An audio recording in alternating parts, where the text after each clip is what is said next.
మీ business ఏదైనా మీ ఊర్లో promotion చేయాలంటే అది సుమన్ టీవీతోనే సాధ్యం. ఇప్పుడే సంప్రదించండి.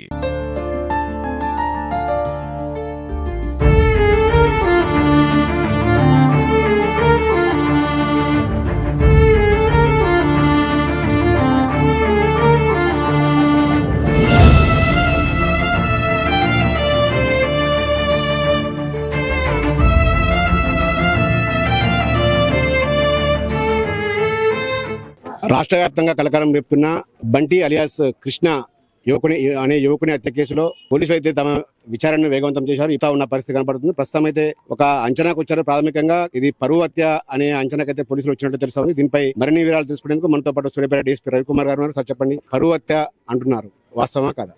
తను ఒక 6 months బ్యాక్ కులాంతర వివాహం చేసుకున్నాడు. డిసీజ్ వాళ్ళ వైఫ్ చెప్పేదాని ప్రకారం నిన్న 5 o'clock బైర్ మహేష్ పర్సన్ వచ్చి తీసుకెళ్ళిండు. మార్నింగ్ మర్డర్ అయి ఉన్నాడు. కులాంతర వివాహం వల్లనే జరిగిందని వాళ్ళ ఒక కంప్లైంట్.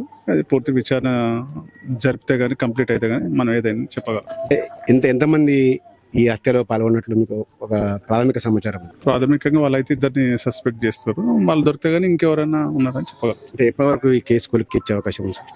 సర్క్యూట్ కోసం 4 బృందాలు తిరుగుతున్నాయి. ఈవినింగ్ కల్లా ఒక కొలిక్కి వస్తారు కేసు. ఇది 4 బృందాలుగా విడిపోయి కేసుపై అయితే వేగంగా విచారణ అయితే జరుపుతా ఉన్నాం. ఈ సాయంత్రం వరకు కూడా ఒక కేసు కొలిక్కి వచ్చే అవకాశం ఉంది. దాదాపుగా అయితే ఇది పరువు హత్యగానే ప్రాథమికంగా అయితే అంచనాకు వచ్చినామని కూడా డీఎస్పీ రవి గారు చెప్తా ఉన్నారు.